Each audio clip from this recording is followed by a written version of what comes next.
Bonjour à tous, bienvenue à ce dialogue virtuel organisé par Wati portant sur le sujet crucial Gaza, une guerre globale. Nous retrouvons aujourd'hui pour une discussion essentielle qui aborde la réalité complexe de Gaza, une région confrontée à des défis majeurs. Et nous chercherons alors à travers cette discussion à comprendre et à analyser les implications de cette situation, non seulement sur Gaza elle-même, mais aussi sur l'équilibre géopolitique mondial. Notre invité, Peter Harding, fondateur et directeur de Synapse et ancien conseiller spécial pour le Moyen-Orient à l'International Crisis Group, apportera son expertise afin d'éclairer cette conversation et nous aider donc à appréhender les différentes dimensions de cette réalité délicate. Je rappelle avant toute chose que les dialogues virtuels de Wati et tous les événements virtuels sont des espaces d'écoute, d'apprentissage et de discussion constructive.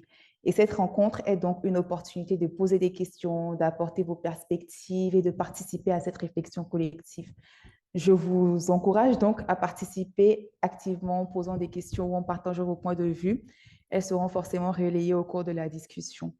Donc, avant de céder la parole à Gilles Yabi qui modérera cette discussion, permettez-moi de présenter notre invité, Peter Harling. Alors, comme je l'ai dit tantôt, il est le fondateur et directeur du Centre d'analyse et de recherche Synapse et il détient un diplôme de l'École des hautes études en sciences sociales de Paris. Peter Harling a donc occupé des postes clés au sein de l'International Crisis Group. Notamment, son parcours inclut des fonctions telles que conseiller spécial pour le Moyen-Orient, avec des bases à Beyrouth, Riyad, Le Caire, Damas. Et notamment aussi, il a été directeur pour des régions clés telles que l'Égypte, la Syrie, le Liban, l'Irak et le Golfe. Il a donc apporté son expertise en tant que conseiller de Lakhdar Brahimi, représentant spécial conjoint des Nations Unies de la Ligue des États arabes pour la crise en Syrie en 2013. Par ailleurs, il a contribué en tant qu'expert au sein d'un comité pour la prévention des conflits à la Fondation Chirac à Paris. De manière significative, donc entre 2002 et 2006, il a couvert l'Irak et fourni des reportages pour le monde diplomatique, offrant ainsi une perspective approfondie sur cette région. Alors bonjour, merci, bonjour Monsieur Arling, merci beaucoup d'avoir répondu à l'invitation de Wati pour cette discussion qui va vraiment nous enrichir, j'en suis certaine. Et je vais donc tout de suite laisser la parole à Monsieur Yabi, sans me présenter, Kongouline Adidjet, chargée de communication à Wati. Et je remercie encore nos invités d'être là aujourd'hui. Je tiens à rappeler que cette discussion, ainsi que tous les événements virtuels de Wati, sont disponibles en replay sur YouTube. Donc, n'hésitez pas à les re-regarder, à les partager autour de vous et à réagir aussi à la suite de ces revisionnages. Merci beaucoup et excellente discussion à tout un chacun. Merci. Monsieur Yabi. Je vous laisse la parole. Merci, Adji, merci beaucoup. Merci à Peter Harling surtout de nous consacrer du temps cet après-midi depuis Beyrouth au Liban où il est basé. On va croiser les doigts pour que la technologie et les services, y compris d'électricité, soient avec nous et qu'il n'y ait pas de difficultés techniques tout au long de cette discussion. Merci à toutes et à tous pour votre présence. Et je vais être très bref, un mot introductif essentiellement pour dire que ce que nous essayons de faire à Wati, c'est justement d'offrir ces moments de partage, de réflexion collective et j'espère constructive. Nous pensons que la discussion, les conversations calmes, modérées sont essentielles pour repousser partout dans le monde la tentation de la violence, la tentation de la guerre, toujours plus forte. Et je crois que nous vivons depuis quelques années réellement ce moment où on a l'impression que on croit beaucoup à la guerre, au rapport de force, à l'utilisation des moyens de la violence comme solution ultime à toutes les tensions, tous les malentendus, toutes les difficultés. C'est vrai en Afrique, la région du monde où Wati est ancré. Nous pensons en particulier en ce moment quand même aussi à ce qui se passe au Soudan depuis des mois, avec assez peu d'intérêt international, alors que des crimes extrêmement violents sont commis dans ce pays. Nous pensons bien sûr à toutes les autres régions du monde où il y a de la violence, de la guerre. Et donc, nous allons discuter cet après-midi avec Peter Harling, un ancien collègue d'ICG, International Crisis Group, qui a fondé Synapse depuis quelques années et qui nous en parlera tout à l'heure. Nous allons discuter d'un sujet qui est un sujet grave, un sujet important, un sujet actuel. On ne peut pas y échapper en ce moment. La guerre à Gaza, bien sûr, qui a suivi l'attaque meurtrière surprise du 7 octobre, commise par le Hamas sur le territoire israélien. Je crois que derrière les nouvelles quotidiennes que nous avons données par les médias, derrière ces bilans de milliers de morts d'adultes et d'enfants, avec des controverses parfois maladroites sur la fiabilité des sources ou en tout cas sur les différences qu'il peut y avoir d'une source à l'autre, sachant que quelques centaines de morts de plus ou de moins ne changent pas grand-chose à la gravité de la situation. Et à Wati, nous ne cessons pas et nous ne cesserons pas d'affirmer que toutes les vies humaines se valent strictement et qu'il n'y a aucun avenir pour nous, pour notre humanité, si nous tolérons la négation de la souffrance de l'autre parce qu'il serait différent. Les pires crimes commencent par la négation de l'humanité de l'autre, par la déshumanisation justement, qui permet ensuite de justifier l'usage illimité de la violence. Peter Harling a créé Synapse, donc, qui est basé à Beyrouth au Liban. Lorsqu'on regarde le site très agréable, très moderne de Synapse, on lit cette définition. Synapse transforme des problèmes complexes en textes clairs. Ce site web contient des articles d'intérêt public ainsi que la boîte à outils méthodologique que nous utilisons pour former notre personnel. Donc, on va tout de suite poursuivre, rentrer dans le vif du sujet, avec le premier temps de questions qui va notamment s'appuyer sur l'attaque du 7 octobre, la guerre et les perceptions au Moyen-Orient. Alors, monsieur Harling, quelle lecture pouvez-vous nous faire du coup de des réactions au Liban après l'attaque du Hamas? Vous qui avez beaucoup travaillé sur le Liban et êtes spécialiste de la région. Oui, alors je vais vous parler à tous de façon relativement informelle et ouverte, si vous voulez bien. Je suis tout sauf un analyste politique, même si je l'ai été par le passé pendant des années. J'ai exercé un certain nombre de métiers en rapport avec l'analyse et les conflits, et c'est très exactement ce dont j'essaie de me dissocier aujourd'hui. La guerre à Gaza me rattrape et d'ailleurs m'oblige à reporter un voyage que je comptais faire à Dakar pour découvrir le Wafi de l'intérieur, à peu près maintenant.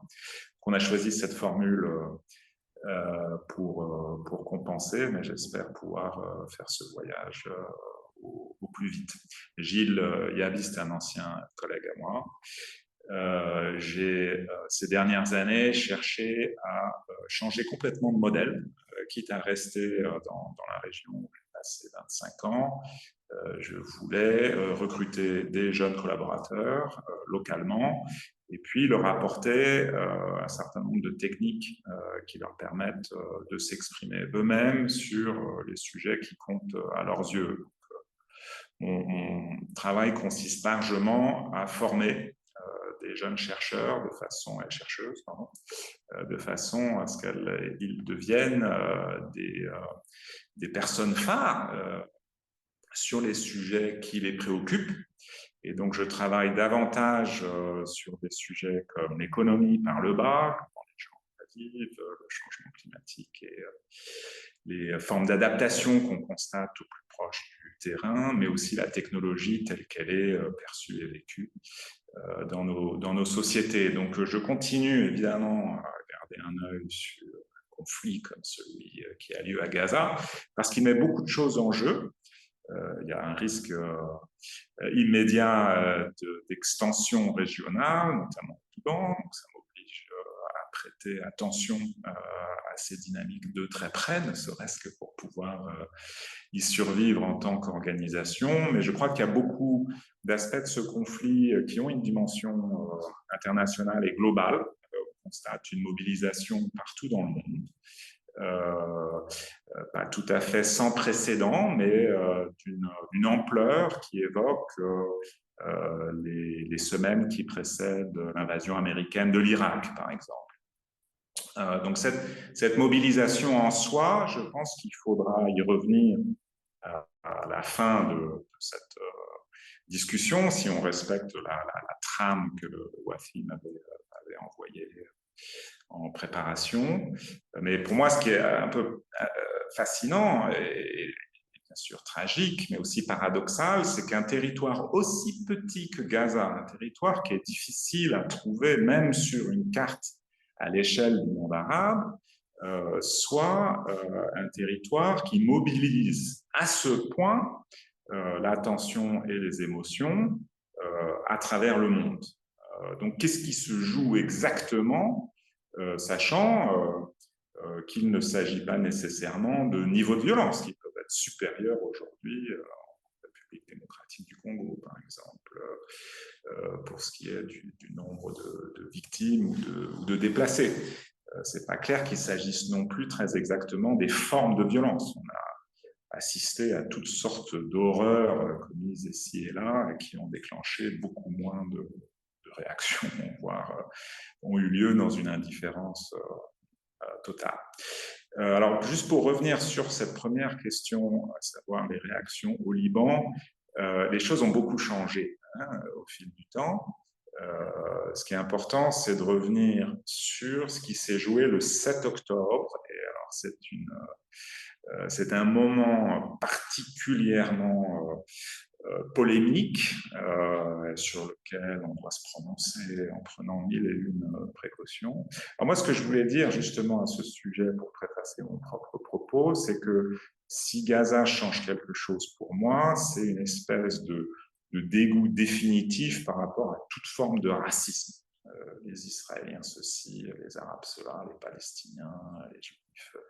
Enfin, on assiste à une espèce d'explosion de racisme. Alors, le racisme a toujours été présent, mais il prend des formes désinhibées, systématiques, que moi, j'ai jamais eu l'occasion de constater dans ma carrière, dans ma vie de citoyen, jusqu'à ce stade. Donc, je pense que ce racisme pouvait être très structurel, très ancré, mais aussi largement invisible pour des gens comme moi. Aujourd'hui, il occupe le devant de la scène. Donc, dans un propos comme le mien, je suis obligé de prendre un certain nombre de raccourcis, on ne peut pas tout dire, il faudra me les passer. On fait face à des sociétés qui sont très complexes, à Gaza, en Palestine, mais aussi en Israël et en Occident et ailleurs. Et donc, à peu près rien de ce qu'on peut dire au sujet d'une société s'applique à l'ensemble de ses membres. Donc, le 7 octobre n'a pas été du tout perçu de la même manière par différentes catégories de personnes. Alors évidemment, il y a un peu les filtres qui peuvent exister dans le traitement médiatique, mais il y a aussi tout ce qu'on peut projeter sur un événement comme celui-là. Le 7 octobre, pour beaucoup de gens autour de moi, dans le monde arabe, donc au Liban, mais aussi au-delà, ça a été un moment de fierté. Alors, pas de fierté à commettre des atrocités. Cette partie-là, je pense qu'elle était déjà non seulement présente, mais visible, si on se donnait la peine d'y prêter attention. Mais ce qui a vraiment capturé un imaginaire, c'est pas les massacres commis par le Hamas et certains alliés, c'est la complexité de cette opération qui combinait différents types d'intervention, donc souterraine, à travers les barrières érigées de longue date par Israël, mais aussi dans les airs. Et cette idée qu'on puisse, que les Palestiniens puissent s'arracher à cet enfermement qu'ils vivaient à Gaza en ayant recours comme ça à des je ne sais pas comment on les appelle en français, les paragliders. Ça, c'est quelque chose qui a d'ailleurs produit toute une esthétique, un peu comme une révolution, comme ce moment, les moments initiaux d'une révolution peuvent produire toute forme de représentation créative. Ça, cette capacité à s'élancer dans les airs, ça a beaucoup suscité d'émotions positives. sorte de fierté. Alors, pour le comprendre, et je reviendrai sur les atrocités, hein, mais pour le comprendre, il faut aussi avoir à l'esprit que je vis dans une région qui a encaissé une sorte de succession, à n'en plus finir, de crises, souvent vécues sur le mode de l'humiliation et de la défaite, et que dans une bonne partie de la région aujourd'hui, il est difficile de trouver quoi que ce soit de positif auquel se raccrocher. Si vous vivez au Liban, c'est une trajectoire de désintégration irrésistible, assez sordide, et qui touche chacun au plus profond. C'est vrai en Syrie, c'est vrai en Irak, ou au moins c'est de la stagnation du côté de l'Irak. Vous avez ces espèces d'érosion qui sape le moral de chacun, et ce depuis des années. Et donc ça explique ce moment d'engouement. Alors, il a eu lieu aussi à Gaza même, et c'est beaucoup plus problématique parce que à Gaza, on pouvait peut-être célébrer une victoire, mais en même temps, les pick-up, les mobylettes étaient en train de rentrer avec des otages, des blessés, des femmes dans un état qui au moins posait question. Enfin, donc même si toute l'information n'était pas à disposition de tout le monde dès le début, en fait, on pouvait s'affoler dès le premier jour. Hein. Moi, par exemple, je ne l'ai pas du tout vécu comme un espoir, comme une fierté. Déjà, c'est pas, même si je vis depuis 25 ans dans la région, j'y reste un étranger. Je l'ai vécu comme un moment d'angoisse parce que, et je crois que ça fait partie de ce mélange qui a détonné depuis. Pour quelqu'un qui observe le conflit israélo-palestinien depuis 25 ans, je ne pouvais que savoir que ces deux sociétés qui vivent côte à côte et bien souvent imbriquées, hein, sont dans une impasse totale, dangereuse, qui allait se résoudre dans une violence absolument épouvantable. Ça, c'était l'analyse. Je veux dire, j'attendais depuis des années un déferlement, alors, sans pouvoir le conceptualiser, sans avoir d'idée précise, mais le 7 octobre, je pouvais discerner ce déclencheur d'une horreur à venir. Hein. Alors, l'événement, ces massacres, hein, le 7 octobre du côté israélien, ont été vécus comme un traumatisme absolu à plusieurs niveaux. Hein. C'est le nombre d'otages, le nombre de victimes, les formes de violence, mais aussi la sortie ou la fin d'une certaine croyance qui s'était ancrée ces dernières années, selon laquelle on pouvait ignorer le problème. On pouvait continuer à vivre, continuer à se construire en tant que société sans jamais résoudre la question de cette coexistence de deux populations qui toutes les deux peuvent prétendre avoir une légitimité à vivre sur ce territoire extrêmement exigu. Merci beaucoup pour ce tour d'horizon de la réaction au Liban, notamment suite à cette attaque du Hamas là, le 7 octobre. Alors, je vois que nous avons retrouvé M. Yabi. Je vais donc lui laisser lui repasser la main pour qu'il puisse poursuivre, notamment avec la réaction au déclenchement de la riposte de l'État israélien à Gaza. Merci beaucoup. Merci Hadji. Peter a déjà commencé à parler donc de la réaction au 7 octobre. Et peut-être avant cet événement, est-ce que la question palestinienne était encore très présente dans les discussions, dans les esprits? Parce qu'on avait vraiment l'impression que qu'il se passait plus grand-chose. Et donc, est-ce qu'on se trompe parce qu'on est loin ou, comme tu l'as dit un peu à la fin, tu t'attendais à ce qu'il y ait quelque chose se passe à un moment donné et qui déclenche à nouveau une série d'horreurs? Ben, cette attente, pardon, je suis bien. Cette attente, elle est liée à la transformation au fil du temps de la société israélienne. Quand j'ai commencé ma carrière il y a 25 ans, la gauche israélienne était encore importante, très active, et elle a fondu au fil des ans. C'est une société que moi je connais très mal, hein, qui est très composite, à plein de niveaux, mais qui s'est radicalisée avec aujourd'hui un gouvernement qui représente les tendances les plus radicales au sein de la société, mais dans l'ensemble, toute tout le spectre politique israélien a évolué vers la droite.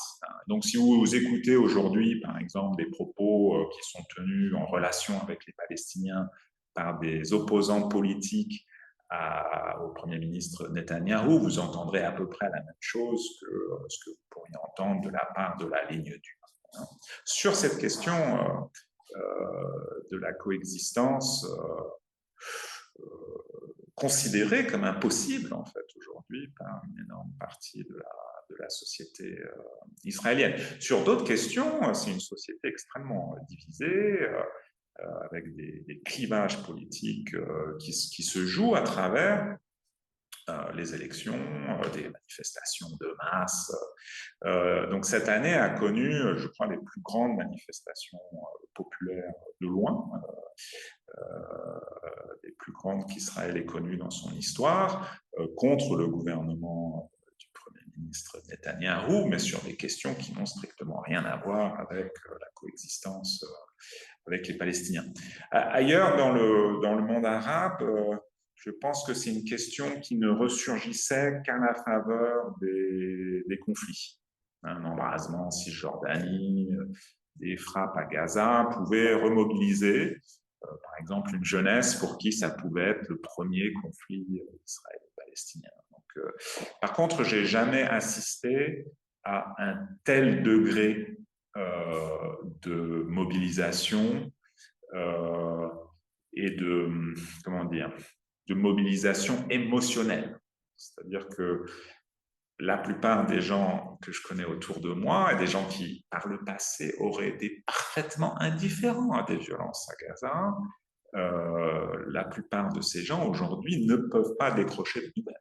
On conçoit une véritable anxiété, sont dans un rapport très compulsif à ce conflit. Et j'ai été assez surpris d'ailleurs d'avoir une réaction semblable moi-même. Franchement, je ne saurais pas me souvenir quand a eu lieu exactement le dernier round entre Israël et le Hamas à Gaza. C'était il n'y a pas très longtemps, mais je n'ai pas du tout suivi. Et c'est le cas de beaucoup de gens. Donc on y reviendra, je crois, tout à l'heure, mais ce conflit a vraiment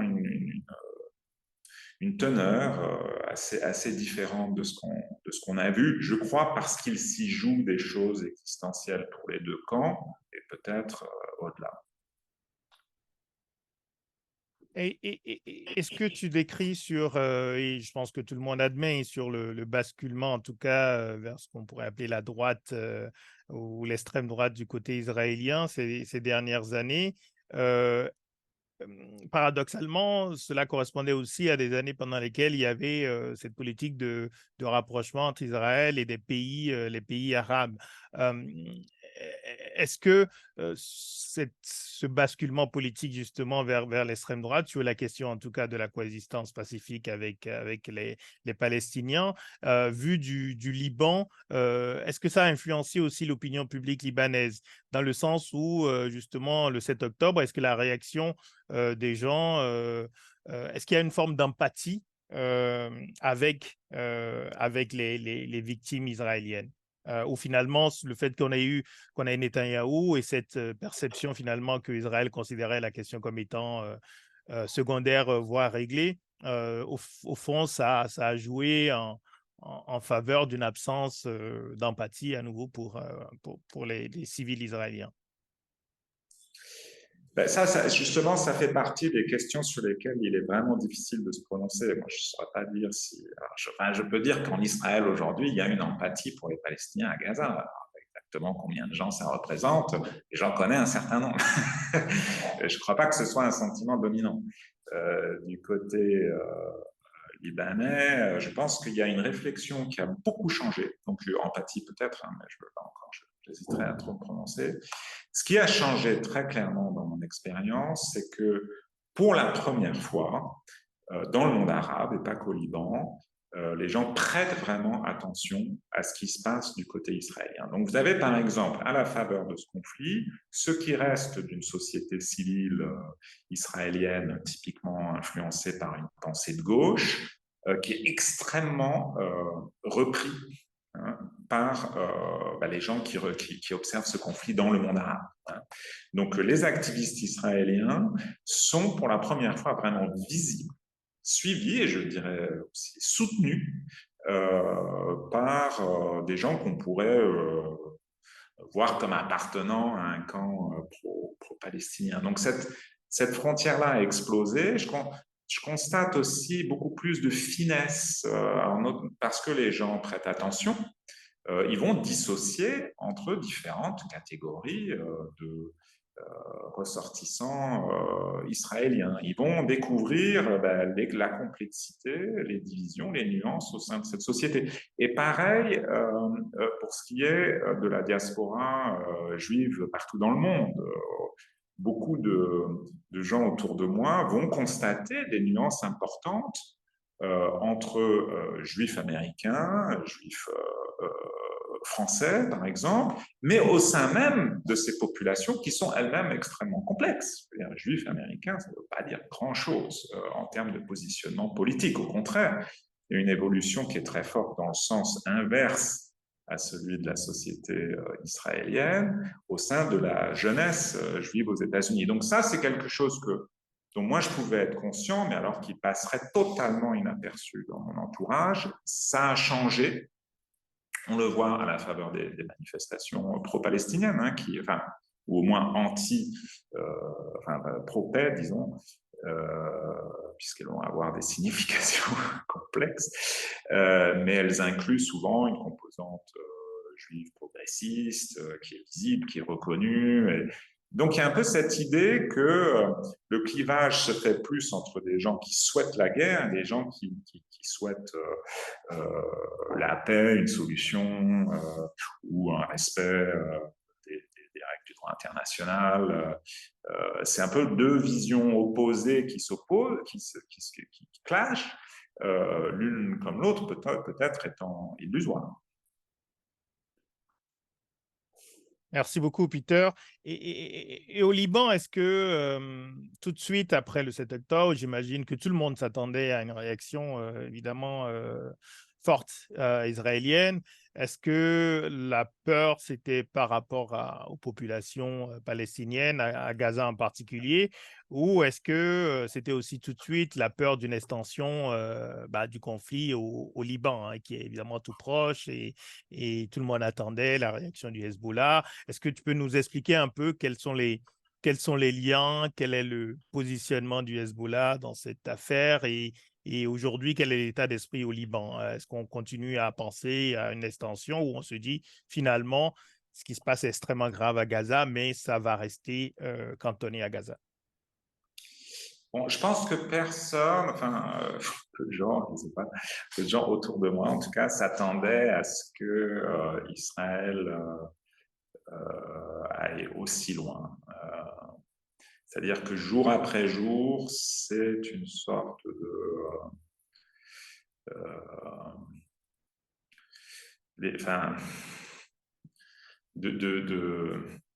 jour après jour, les gens sont confrontés à cette difficulté à accepter, à admettre l'ampleur de cette violence à Gaza. Si vous êtes dans le monde arabe, les images sont très crues.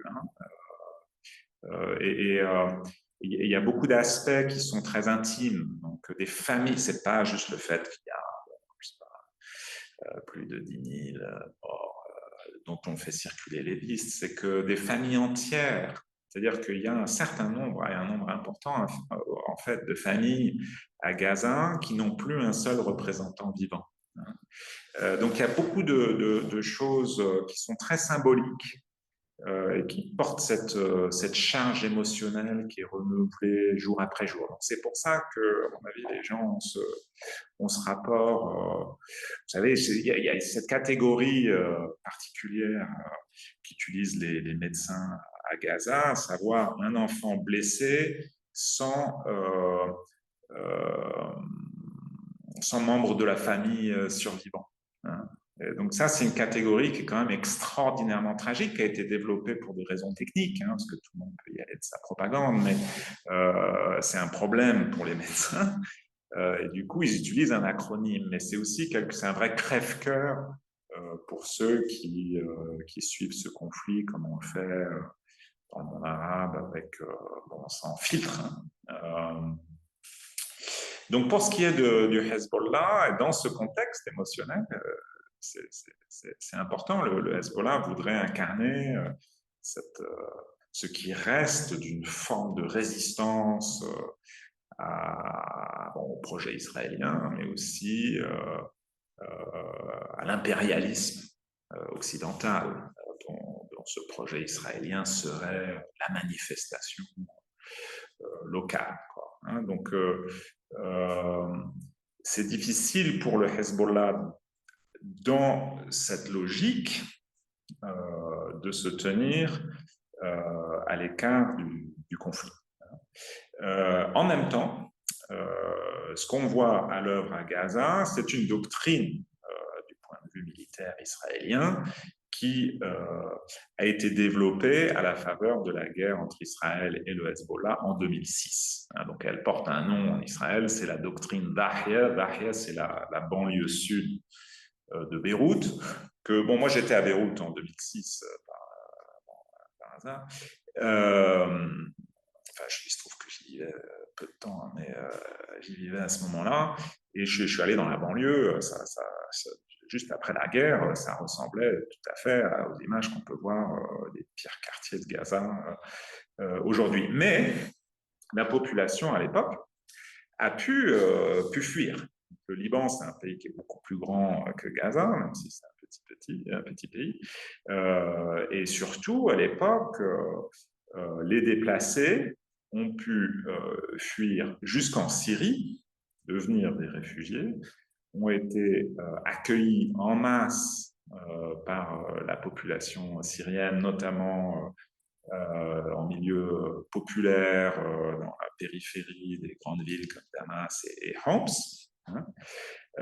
Et donc, la destruction, finalement, a pu être encaissée avec un minimum de souffrance et de pertes chez les civils. Hein. C'était des dégâts matériels qui ont aussi été effacés par une entreprise de reconstruction extrêmement bien financée par le Qatar, entre autres. Hein. Donc, ça a aussi généré des ressources. Si vous allez aujourd'hui dans la banlieue, la Dahia, à Beyrouth, c'est un quartier de classe moyenne. Et il ne reste aucun signe de la destruction de 2006. Aujourd'hui, personne ne peut espérer trouver refuge en Syrie. C'est un pays qui reste figé dans une sorte de lendemain de guerre qui n'en finit pas, d'énormes tensions sociales, mais aussi une économie en ruine. Hein. C'est un pays qui n'a pas cette capacité à absorber cette population qui fuirait le Liban. D'autant que les gens qui ont accueilli les réfugiés libanais en 2006 sont les mêmes que ceux que le régime a ciblés pendant la guerre civile ces dernières années. Donc leurs quartiers sont en grande partie largement détruits. Ils n'ont pas été reconstruits. Et puis au Liban même, vous avez énormément de tensions entre communautés à la faveur de la crise économique qui enfle depuis 2019. Hein, pour ceux qui ne suivent pas le Liban, c'est un pays qui a fait défaut sur une dette gigantesque en 2019 et depuis, l'économie s'effondre et le gouvernement est tout à fait indifférent. Donc on est dans ce climat où il est à la fois difficile pour le Hezbollah de ne rien faire est extrêmement délicat d'exposer sa base qui est épuisée par la crise économique aux conséquences d'un conflit que tout le monde sait serait désastreuse. Et aujourd'hui, on peut se douter aussi que toute reconstruction au Liban n'aurait jamais les ressources dont elle a bénéficié post-2006. Donc, ce n'est pas juste la peur d'une destruction qui serait pire que 2006, c'est aussi la crainte de rejoindre, en fait, mais on en parlera peut-être tout à l'heure, une sorte de géographie, d'une nouvelle géographie de la région avec des zones en ruine qui ne sont jamais reconstruites. Et ça, d'ailleurs, c'est, je crois, le sort que les Israéliens réservent à Gaza. Merci beaucoup. Je voulais qu'on commence, qu'on ait une carte. On a manqué de le faire, mais ça aurait été très intéressant justement aussi parce que c'est pas une région qu'on connaît bien en Afrique en particulier. C'est bien de voir justement tous ces pays, toute cette zone avec le Liban, avec l'Égypte, avec la Jordanie. Mais on va en parler. Peut-être une petite question sur le Hezbollah et le Hamas. Est-ce qu'au-delà du fait d'avoir le même adversaire, voire le même ennemi, est-ce qu'on sait quelque chose des liens? Est-ce qu'il y a historiquement des liens entre ces mouvements, sachant que le Hezbollah est quand même considéré très proche de l'Iran? Et voilà, c'est peut-être pas le cas du Hamas. Donc, voilà, qu'est-ce qu'on sait un peu de ces liens et qu'est-ce que ça peut aussi impliquer pour les prochaines semaines? Ouais. D'ailleurs, pour finir sur la posture du Hezbollah, il s'agit, les Israéliens donnent le change, il s'agit chaque jour d'essayer de rétablir une règle du jeu. En fait, on a une guerre au Liban aujourd'hui qui porte sur à peu près 40 kilomètres de part et d'autre de la frontière avec, par exemple, je n'ai pas regardé le compte aujourd'hui, mais hier on avait une cinquantaine de frappes. Et on a 50 000 déplacés. Et donc, il y a un vrai... C'est-à-dire qu'aucun des deux camps n'a envie de déclencher une guerre totale. Ce n'est pas le moment. Ils ne voient pas très bien comment la terminer. On a ce problème un peu partout dans le monde, Ukraine compris, des guerres qu'on commence sans jamais trop savoir les terminer. Et en même temps, ils se cherchent... l'un l'autre, jour après jour, est dans une dynamique qui, petit à petit, monte en puissance avec un risque d'escalade dont il perdrait le contrôle. Donc, ça fait plusieurs semaines qu'on vit dans ce suspense au Liban. Et je crois qu'on n'est pas prêt d'en voir l'issue. Sur le Hezbollah et le Hamas, Hezbollah, c'est un parti chiite qui a émergé dans les années 80 dans le contexte de la guerre civile au Liban, et comme une excroissance de l'Iran. Donc, c'est un parti tout à fait libanais, mais qui a une sorte de relation fusionnelle avec le régime islamique en Iran, dans ses façons de penser, sa façon d'appréhender la région.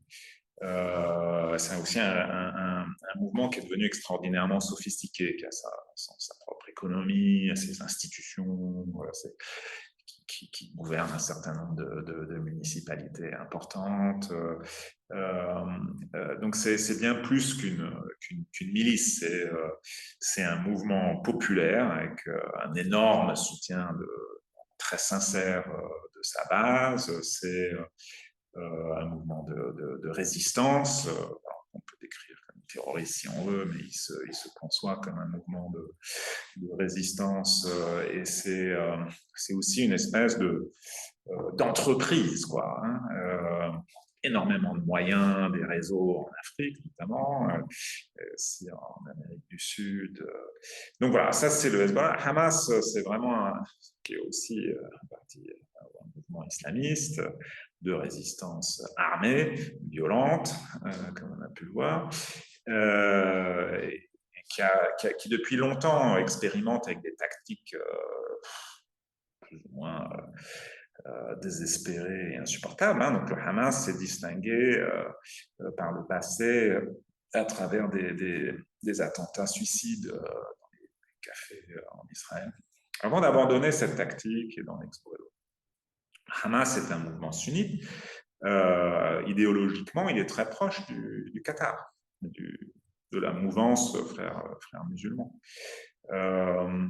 Il a beaucoup moins de moyens, il est complètement embouti à Gaza. Donc même s'il a pu développer cette économie très sophistiquée des tunnels, notamment, ça c'est intéressant, les tunnels, c'est parti, en fait, alors, on pourrait faire toute une histoire et une géographie des tunnels. Ça remonte il y a longtemps, mais dans la région, ça commence à Beyrouth, hein, à cause des snipers qui sont là pour geler les fronts. On devait creuser des tunnels pour les éviter quand on avait besoin. Ça s'est beaucoup développé pendant la guerre en Syrie ces dernières années, et notamment à la faveur de l'expérience du Hamas.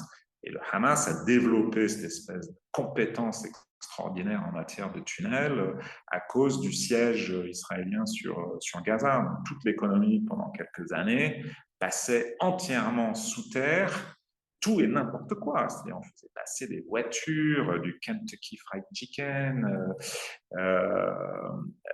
et des armes, hein, mais tout passait par des tunnels qui émergeaient ici et là dans une économie de la contrebande au Sinaï égyptien. Donc ça s'est reconverti en une infrastructure militaire, mais ça part à l'origine de besoins très économiques. Merci, oui, lorsqu'on imagine, on entend parler de ces tunnels, c'est vrai, c'est très difficile de se les représenter et de comprendre que c'est quasiment devenu effectivement toute une infrastructure souterraine et économique, sociale et pas seulement militaire. Alors, parlant justement des pays voisins, peut-être l'Égypte, pour commencer, qu'est-ce qu'on peut dire aujourd'hui du positionnement des uns et des autres dans la région? On n'entend pas beaucoup parler de la Jordanie. Comment est-ce que ces pays se positionnent? Est-ce qu'il y a des menaces sur ces pays eux-mêmes, hein? L'Égypte, est-ce qu'elle a des choses à craindre? Il y a quand même eu des révolutions. Alors maintenant, c'est assez tenu par le pouvoir égyptien. Mais voilà, est-ce que tout cela peut être aussi un ingrédient finalement pour déstabiliser des pays de la région? Non, enfin, le monde arabe institutionnel a bien changé par rapport à Israël. Ce conflit, ce niveau de violence et de souffrance, je crois, émeut beaucoup de responsables eux-mêmes, ce qui est assez nouveau. Je pense que les derniers rounds, ils les ont vécus avec un cynisme absolu. Mais là, on a un certain nombre de prises de parole de gens comme la reine de Jordanie, Rania, mais aussi des responsables qui peuvent être de premier ou de second ou de troisième rang, mais qui sont des déclarations très inhabituelles. Je crois que suivent les nouvelles comme tout le monde et sont sous le choc en fait, expriment une anxiété qu'ils partagent avec beaucoup de gens. Je ne pense pas que ça déclencherait des prises de position particulièrement nouvelles. Pour l'instant, je crois qu'aucun régime arabe, y compris Bahreïn, n'a rompu les relations diplomatiques avec Israël ou même rappelé leur ambassadeur.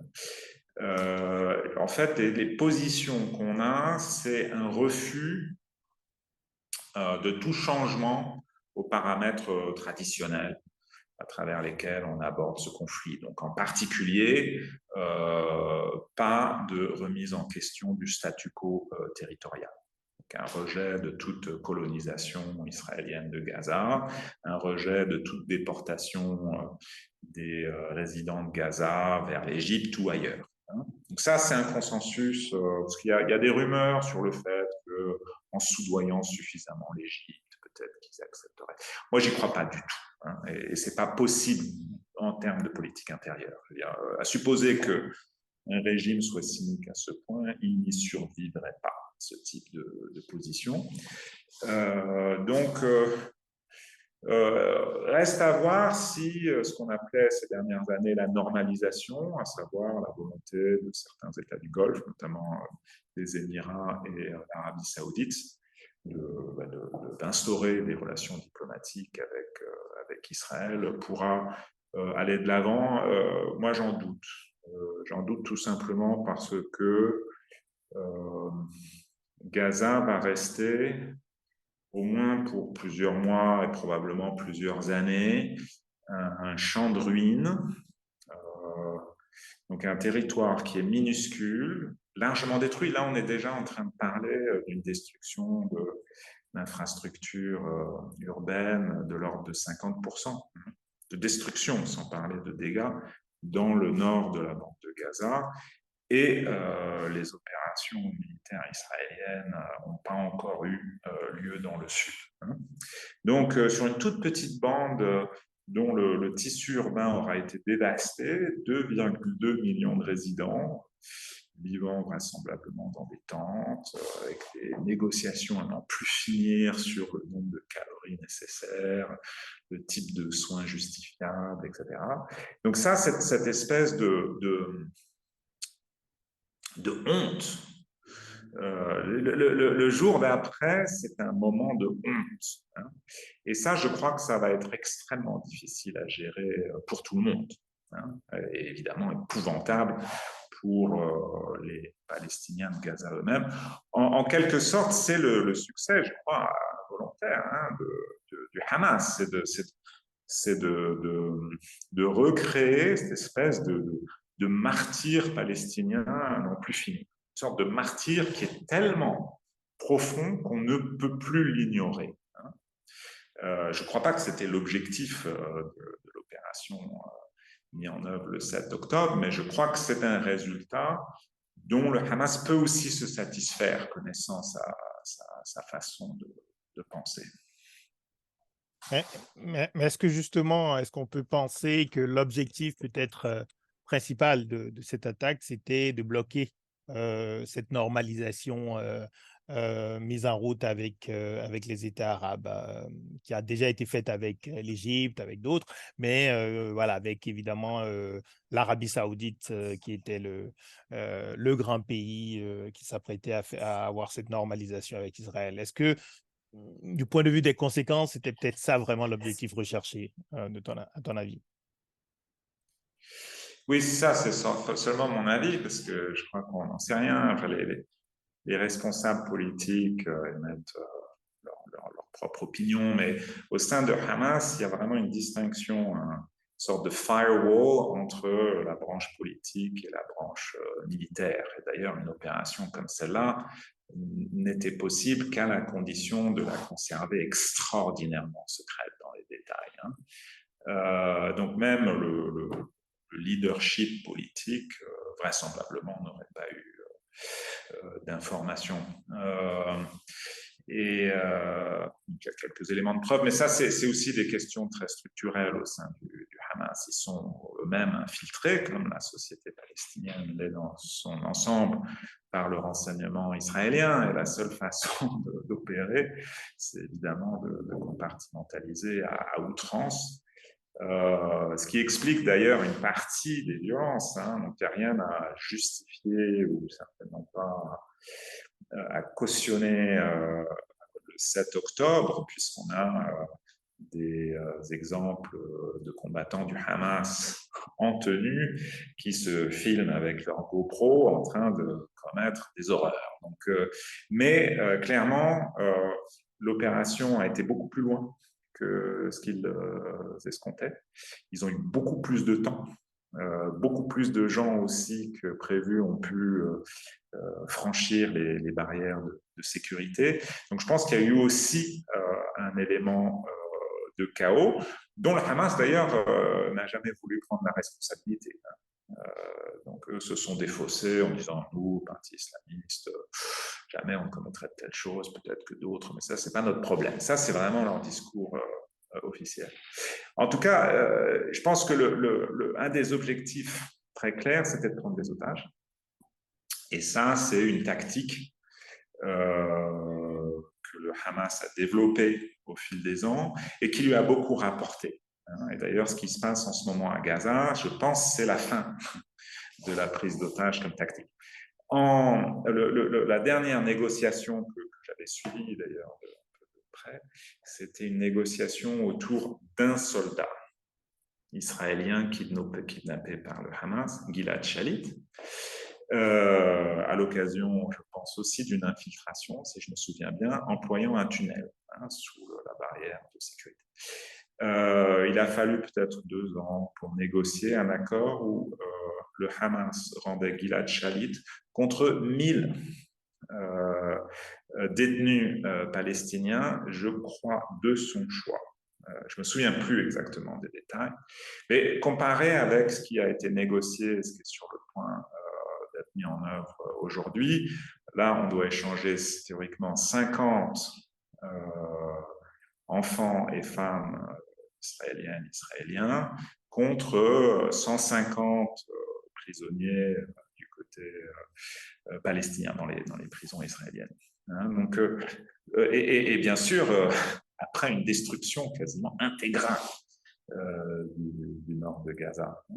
Donc, je pense que c'était un des objectifs, c'est-à-dire à la fois de montrer qu'ils pouvaient sortir de leur emprisonnement, remettre la question palestinienne sur la table, et du coup aussi déranger au moins ce processus de normalisation, mais aussi négocier, et négocier dur, autour de ces otages.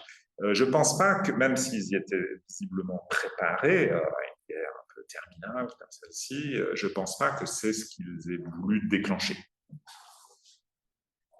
Et aujourd'hui, d'ailleurs, on se demande qu'est-ce qu'ils peuvent faire d'autre que survivre dans les décombres et avec des capacités d'action qui seront extrêmement diminuées. Alors, j'indique déjà aux participants, je pense qu'on pourra se permettre de leur donner directement la parole s'ils ont des questions. Mais juste avant cela, ton avis sur justement l'objectif côté israélien officiel d'élimination du Hamas, d'éradication du Hamas. Je viens de dire qu'effectivement, il y a une destruction, il y a une présence aujourd'hui des soldats israéliens au sol, en plus des bombardements. Alors, certains disent que le Hamas c'est une idée, qu'on ne peut pas éradiquer une idée. D'autres disent qu'on peut quand même les anéantir du point de vue de leurs moyens militaires. Voilà, qu'est-ce que tu penses de cet objectif et au fond, après cette petite trêve et cette négociation autour des otages, est-ce que ça va reprendre les bombardements avec cet objectif d'éradication du Hamas? Oui, enfin, le problème, c'est que le gouvernement répète cette intention d'éradiquer le Hamas.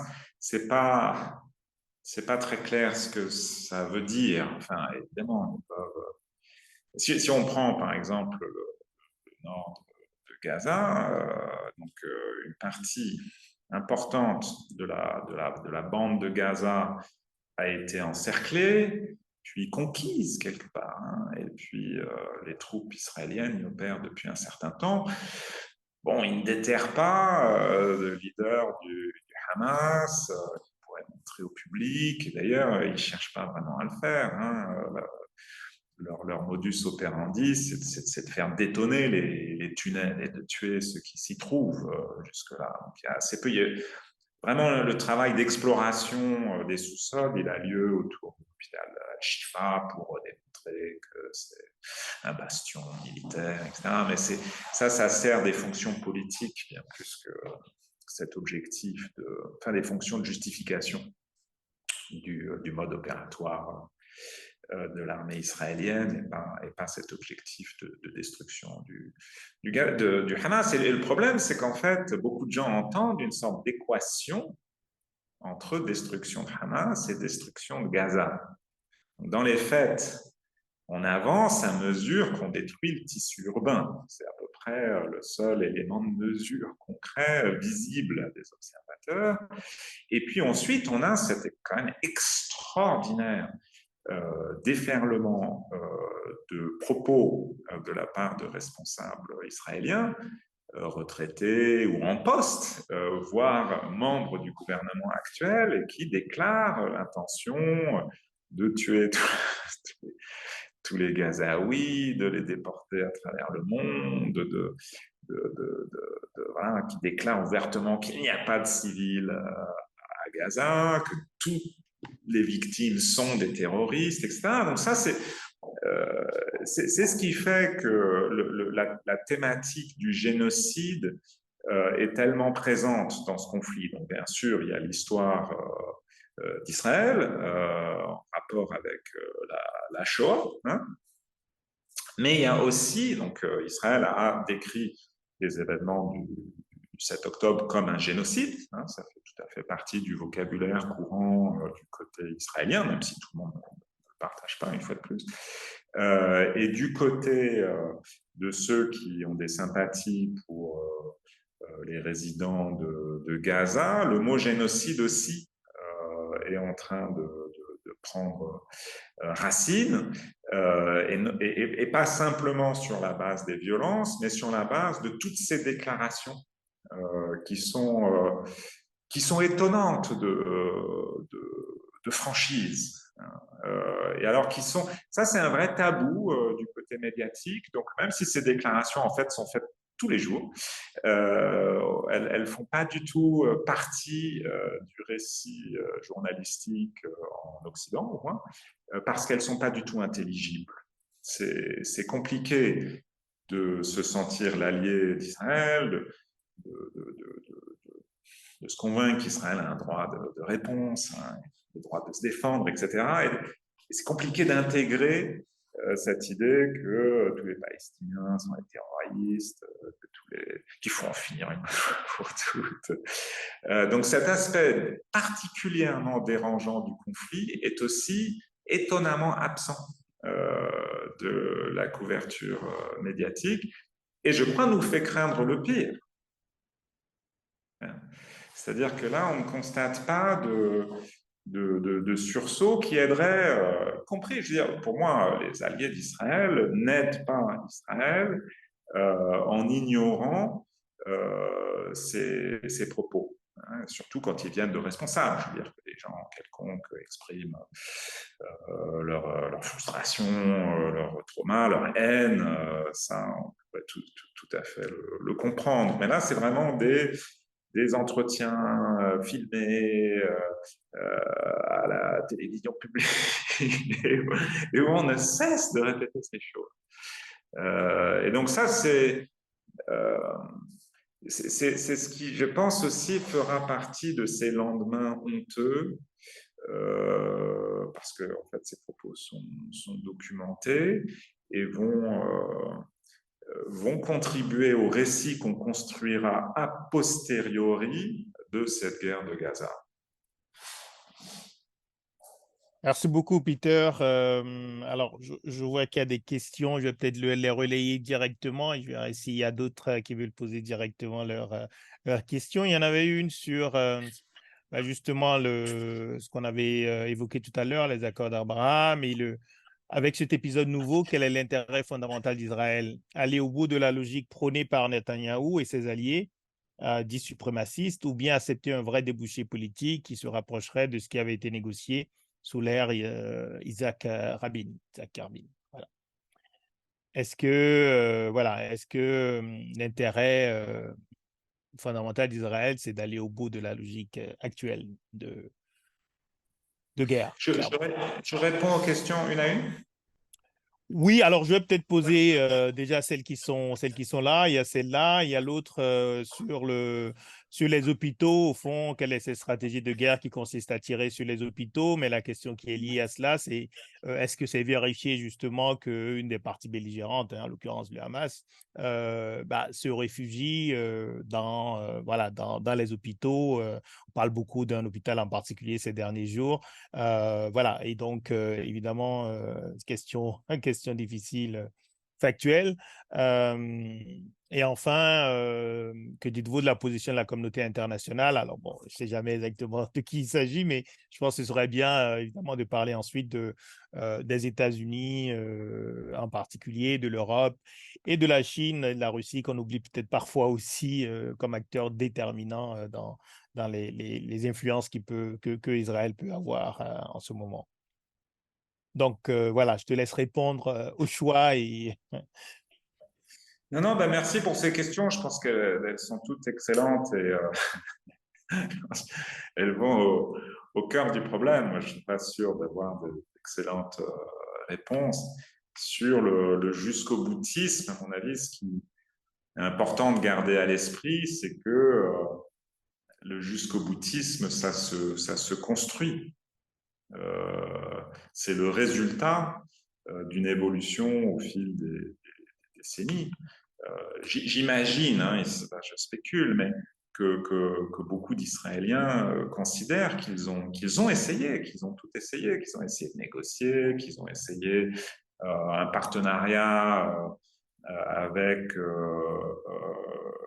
l'autorité palestinienne en Cisjordanie, qu'ils ont essayé aussi de se désengager de Gaza, de laisser la bande se gouverner elle-même. Enfin, donc là, c'est pas un discours d'ailleurs que j'entends parce qu'aujourd'hui en Israël, les gens sont pas en train d'essayer de justifier quoi que ce soit, mais je peux imaginer que ça fait partie du problème. On a tout essayé, voilà, on en est arrivé là parce qu'on n'a jamais rien obtenu.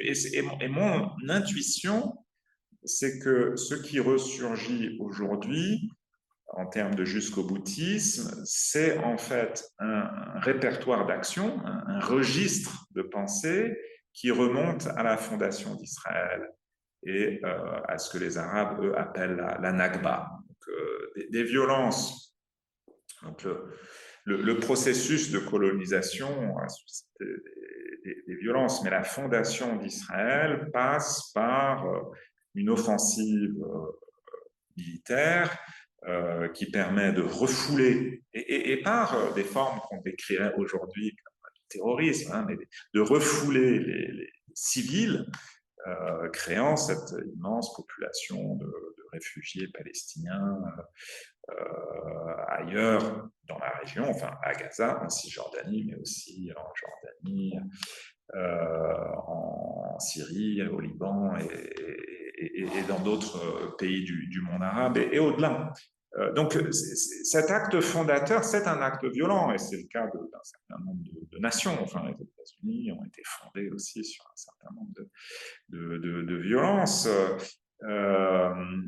Mais c'est, je crois, quelque chose qui ressurgit aujourd'hui comme une violence qui a profité à Israël, qui a permis de fonder cette entité.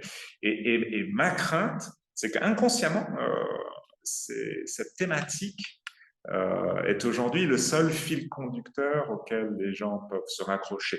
Donc moi, je ne crois pas du tout, par exemple, à des débouchés politiques. Tout le discours sur une solution à deux États ou autre est, à mon avis, un discours occidental extrêmement irresponsable, commode, convenu, le discours qui nous donne bonne conscience, mais qui n'a aucune application concrète. C'est-à-dire que vous n'avez pas de partenaire, ni du côté israélien, ni du côté palestinien. Vous n'avez pas créé deux États avec le Hamas. Et ce qui reste du Fatah, donc, le grand concurrent historique du Hamas qui dirige l'autorité palestinienne, c'est bien peu de choses. Hein, ce parti et cette structure proto-étatique qui est l'autorité palestinienne se sont complètement décomposés au fil du temps et avec notre aide. Donc, voilà, j'ai peur au contraire d'une poussée coloniale en Cisjordanie et d'une sorte de statu quo, comme je l'ai décrit à Gaza, à savoir une population abandonnée au milieu des ruines, un gouvernement israélien arc-bouté sur les questions de sécurité, plus jamais le 7 octobre, et une communauté internationale, on reviendra tout à l'heure sur la question de sa définition, en train de négocier les piquets de tente et le nombre de calories à laisser rentrer depuis l'Égypte. Et sur les États-Unis et de manière plus large sur les réactions des puissances en particulier, et ça me ramène un peu à ce que tu disais tout à l'heure, même les pays arabes, on n'a pas eu semble-t-il, on n'a pas eu de rupture de relations diplomatiques avec Israël, on a une dénonciation de ce qui se passe, mais on n'a quand même pas je crois, hein, de sanctions ou de menaces de sanctions. Est-ce que c'est quelque chose qui surprend et est-ce que ça pourrait arriver?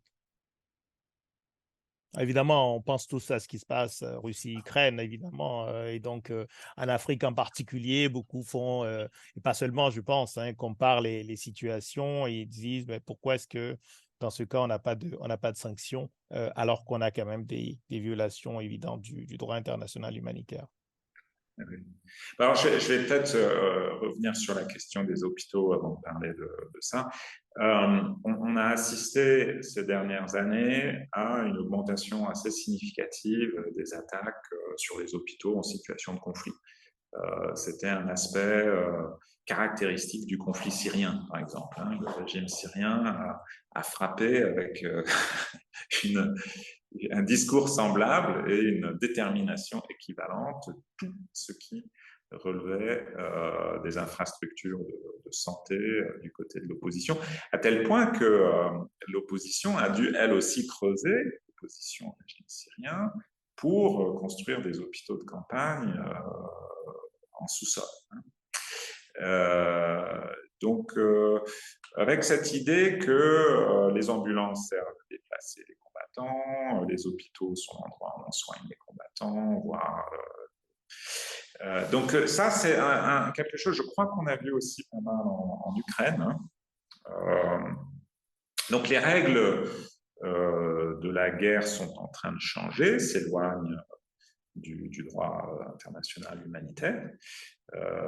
Et c'est important d'ailleurs de se souvenir que ce droit, qui est un droit qui émane de la société civile à l'origine, hein, du 19e, qui est ensuite validé par les États, mais le droit international humanitaire, ça vient surtout d'un constat d'horreur face aux boucheries que représentaient les guerres civiles européennes. À la fin du 19e, à mesure qu'elles deviennent industrielles, c'est-à-dire que c'est des nombres toujours plus importants de combattants sur des champs de bataille avec des armements extraordinairement dévastateurs. Donc ça, le vrai changement, c'est la guerre civile américaine. Hein. On passe vers la guerre industrielle, mais elle atteint l'Europe et crée ce sursaut. On ne peut pas se laisser aller, nous, civilisés, à des boucheries pareilles. Hein. Donc ça, cet élan-là, qui est assez récent, hein, finalement, aujourd'hui est remis en question par les États. Je pense que ces conceptions sont toujours très présentes dans les sociétés. Il y a un certain bon sens qui voudrait qu'on ne veut pas que les hôpitaux soient des cibles, au fond, quels que soient leurs usages. Hein. Donc à Gaza, oui, je pense qu'on pourra toujours trouver des preuves de l'utilisation des hôpitaux par le Hamas. Ça va de soi. Maintenant, c'est toujours une question de degré. C'est-à-dire que est-ce qu'il s'agit vraiment d'une ville, de tout un complexe, d'un bunker phénoménal sous un hôpital, d'un centre de commandement? Parce qu'en fait, on a utilisé ce type de vocabulaire. Le principal hôpital de Gaza, c'était un centre de commandement du Hamas. Alors ça, c'est quand même assez difficile à prouver. Quand on met la barre aussi haut, on se crée automatiquement une situation embarrassante parce que je ne crois pas que les hôpitaux soient des centres de commandement. Ça n'a pas de logique militaire. Hein. Mais le Hamas, dans ce territoire très exigu, il creusera à proximité d'une mosquée, s'il le faut. C'est un mouvement de résistance qui n'a pas qui n'a d'autre limite que l'efficacité. Je veux dire, si le Hamas a arrêté les attentats suicides dans les cafés en Israël, c'est pas parce que ça posait un problème moral, c'est parce que ça ne servait à rien. Et il a fallu du temps pour s'en rendre compte, mais il a évolué vers d'autres tactiques. Donc voilà, je pense que c'est une erreur de justifier le ciblage systématique des ambulances, des personnels de santé et des hôpitaux, quels que soient leurs usages. En droit international, il y a une distinction à faire. C'est vraiment une question de degré.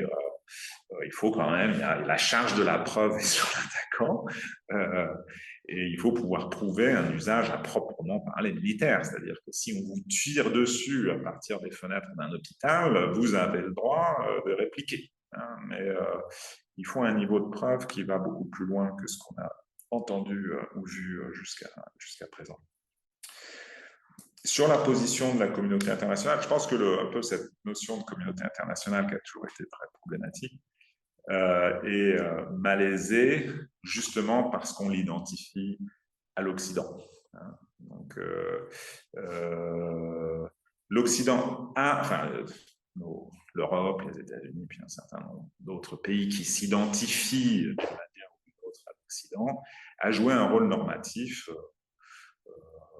important avec la constitution de la Société des Nations, puis les Nations Unies, l'utilisation des droits de l'homme, qui ont pu servir des objectifs politiques dans le contexte de la guerre froide, par exemple. Les droits de l'homme, le développement sont vraiment des instruments de la guerre froide, en plus d'être des choses souhaitables par ailleurs.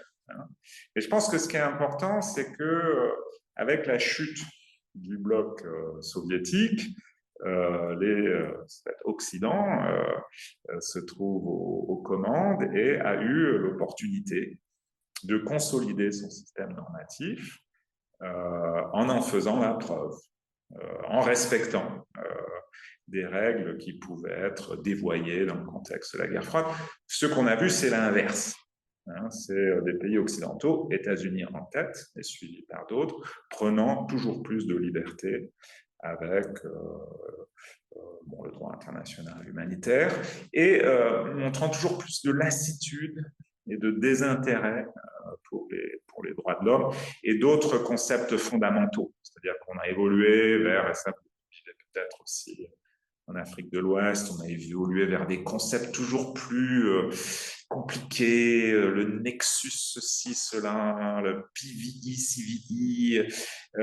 Tout ça, ça a été une façon, en fait, de glisser de concepts fondamentaux qui sont assez difficiles, qui sont exigeants et difficiles à mettre en œuvre vers des choses beaucoup plus cérébrales, du coup ambiguës. Là, le traumatisme à Gaza, pour beaucoup de gens, inclus, c'est un abandon complet de toute référence au système normatif auquel on tenait malgré tout, malgré toute l'hypocrisie constatée au fil des ans.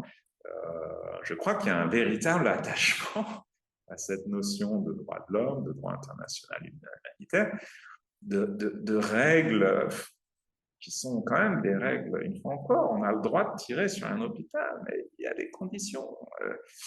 Et c'est des conditions de bon sens.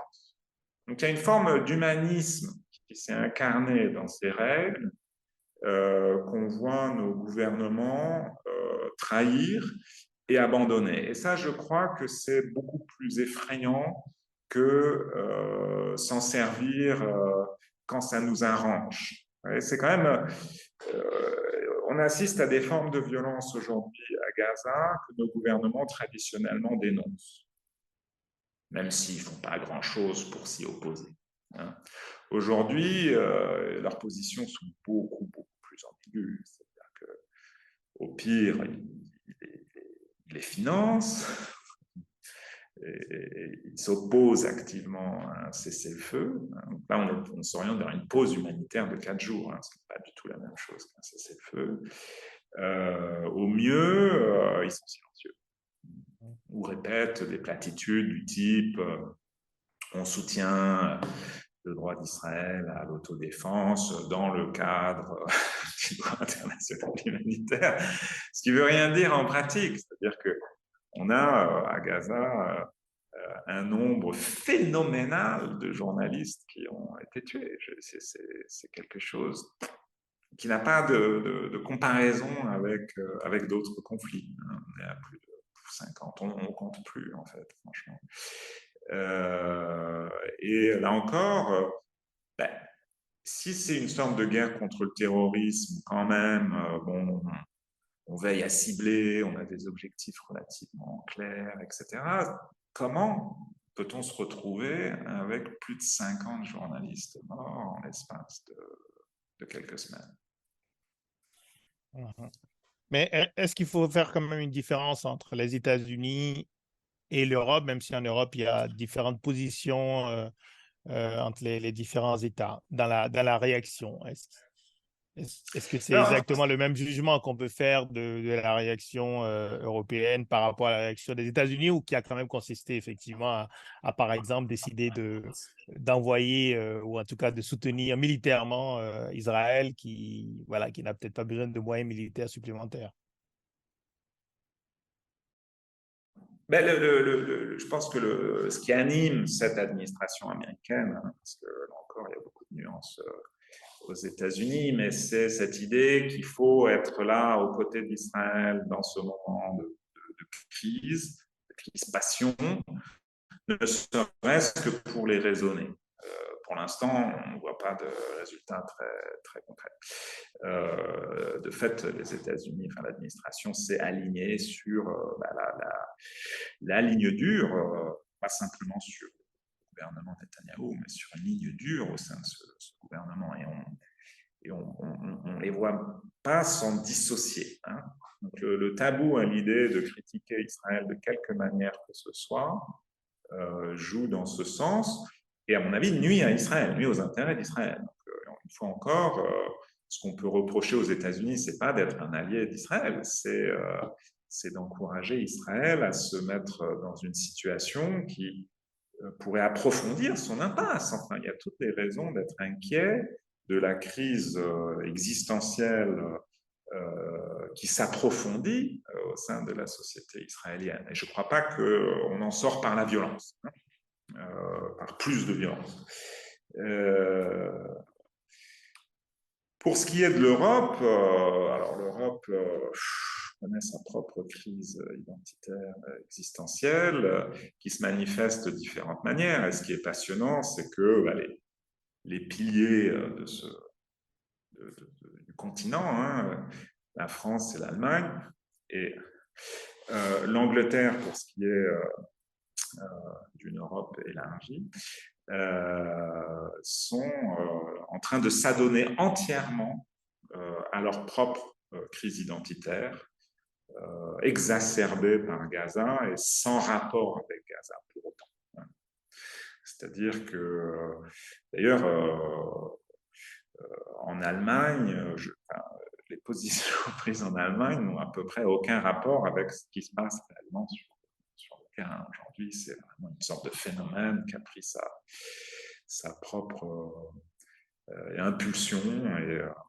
Donc là, il y a une espèce d'explosion de la xénophobie, hein, dirigée plus particulièrement contre des Arabes, des musulmans et des migrants en général, au prétexte de lutte contre l'antisémitisme.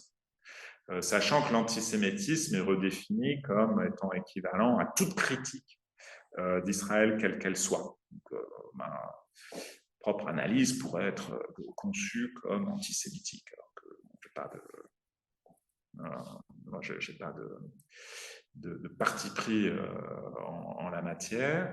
Et aujourd'hui, on voit cette espèce de confusion entre critique des actions concrètes, notamment des formes de violence et des discours mis en œuvre par le gouvernement d'extrême droite en Israël, et antisémitisme.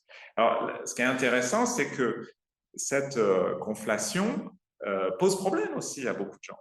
Donc, dans nos sociétés, en France, en Allemagne, au Royaume-Uni, mais aussi dans d'autres pays européens. Donc, on voit notamment des pays de la frange européenne, traditionnellement, des pays qui sont considérés par des grands acteurs comme secondaires, l'Espagne, l'Irlande, la Norvège, prendre des positions qui sont tout à fait contraires.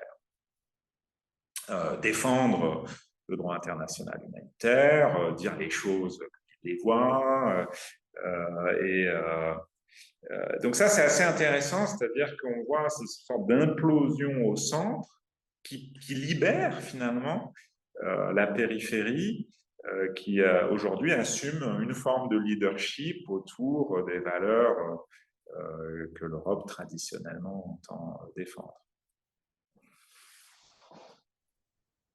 Merci beaucoup. C'est vrai que je pense qu'en Irlande et dans d'autres pays, il y a eu des positions effectivement très, très fortes finalement de condamnation, en tout cas des attaques, des bombardements et des violations du droit international humanitaire. Alors, j'essaie de voir, est-ce qu'il y a d'autres... alors, vous pouvez lever la main s'il y a des questions au niveau des participants. Sinon, je voulais peut-être aussi qu'on parle des autres acteurs, Chine notamment, dont on parle souvent très peu. Et finalement, lorsqu'on regarde sur les 10, 15, 20 dernières années, c'est une région Moyen-Orient que tu connais très bien, Peter. Est-ce que la Chine, finalement, ne serait pas un acteur de paix un peu plus que son principal rival global, les États-Unis? La Chine qui a facilité aussi ce rapprochement Arabie Saoudite-Iran, qui semble maintenant commencer en tout cas à s'intéresser aussi aux conflits en cours. Comment est-ce que tu vois ce qui se passe à Gaza et dans la région par rapport à la grande compétition Chine-États-Unis? Oui, d'ailleurs, je pense que je ferai l'impasse sur la Russie parce que je ne suis pas et ils ne sont pas très visibles. Je n'ai pas l'impression qu'ils aient grand-chose à dire.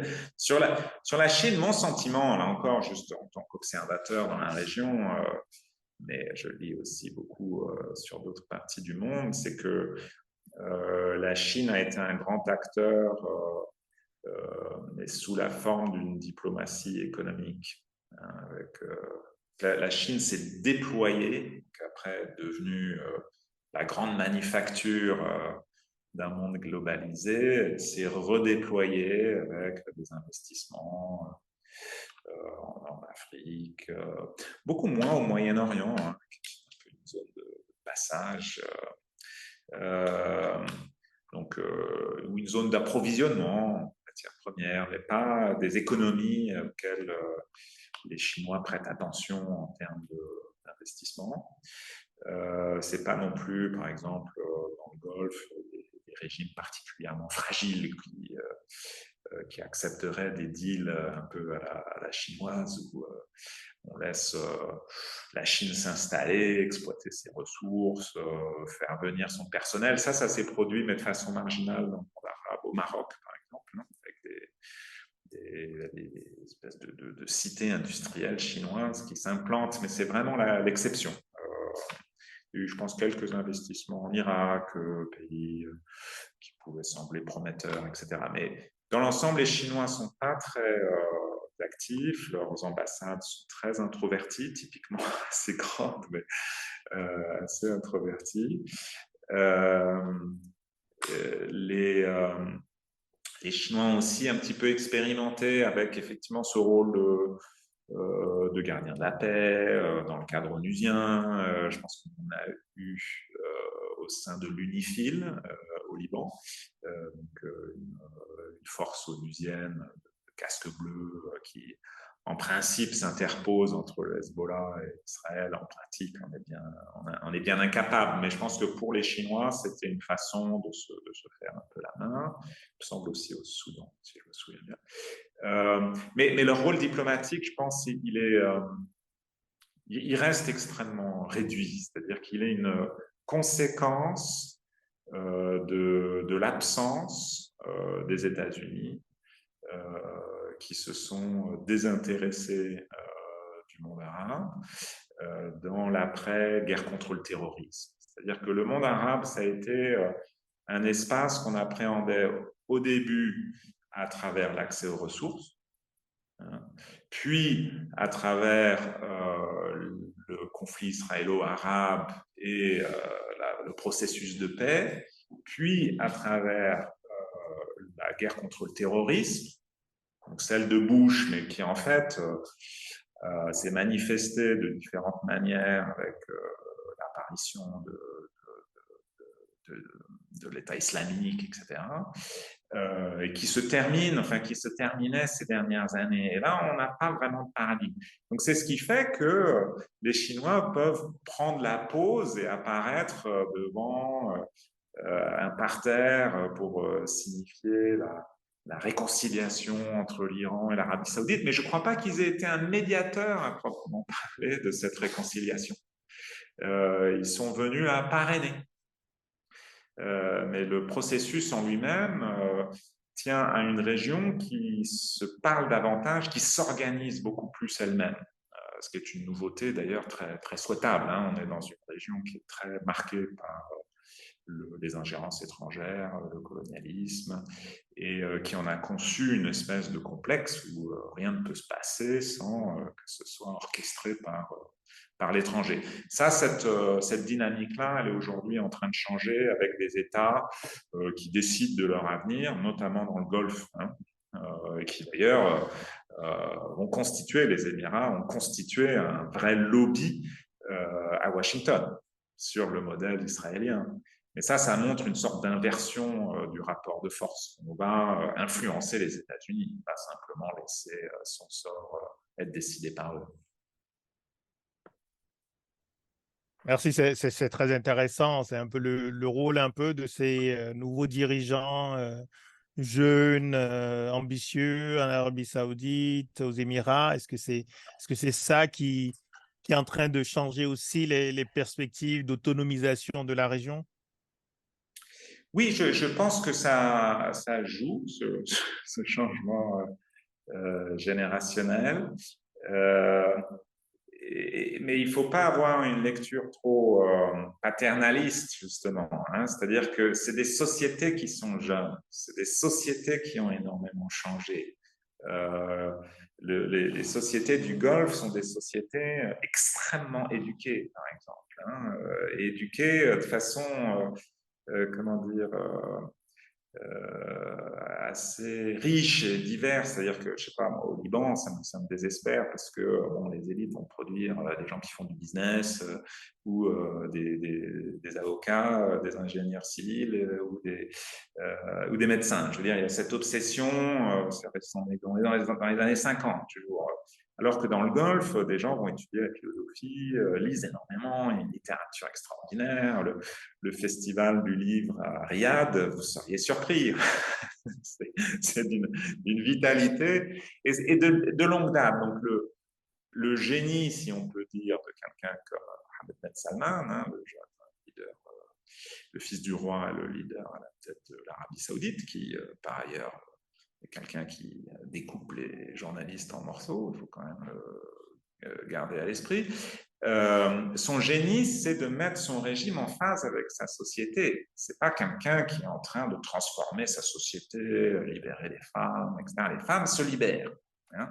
Lui comprend que sa base veut qu'il la laisse faire. Hein.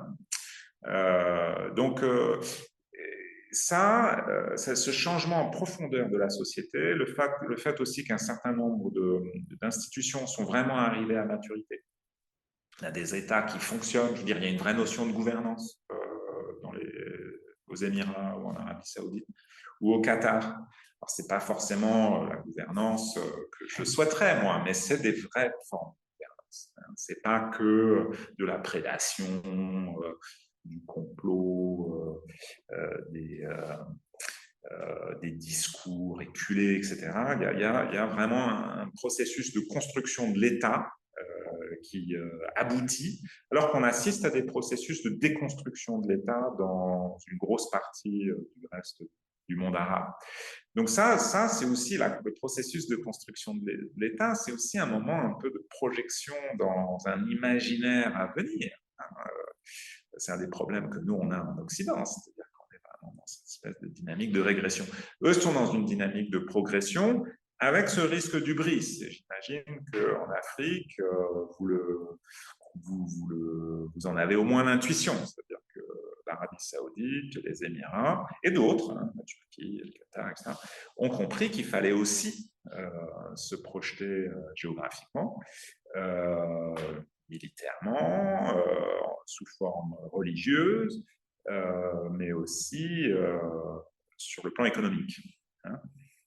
Et ce mélange peut produire des résultats mitigés, enfin, différents ici et là. Donc, mais en tout cas, c'est une nouvelle réalité. On a cette espèce de monde arabe qui a, enfin, ce golfe arabique qui a, enfin, ou cette péninsule arabique qui a aujourd'hui atteint son moment et qui veut le saisir. Donc, ça peut déboucher aussi sur ce que je mentionnais au sujet du journaliste Khashoggi. Donc, il y a cette espèce de d'ébullition qui pourrait produire le meilleur comme le pire. Merci beaucoup, c'est extrêmement intéressant de regarder ces changements et de les nuancer effectivement aussi. C'est pas forcément des changements de régime sur le volet nécessairement autoritaire ou sur les droits humains, mais on a en tout cas des mouvements importants au niveau de la société dont les dirigeants tiennent compte. Donc, c'est extrêmement intéressant. Je pense qu'il y a une question de Adi, de ma collègue Adi sur les réseaux sociaux, je crois. Adi? Oui, merci Gilles. Merci beaucoup pour ces échanges sur ce sujet qui est quand même assez délicat. Merci Monsieur Peter Harling de nous éclairer et nous apporter votre perspective. Moi, en tant que communicante, j'ai une interrogation relative notamment aux médias sociaux et au fact-checking. J'aimerais juste savoir quelle est votre lecture du coup de l'impact des médias sociaux sur la médiatisation de cette guerre.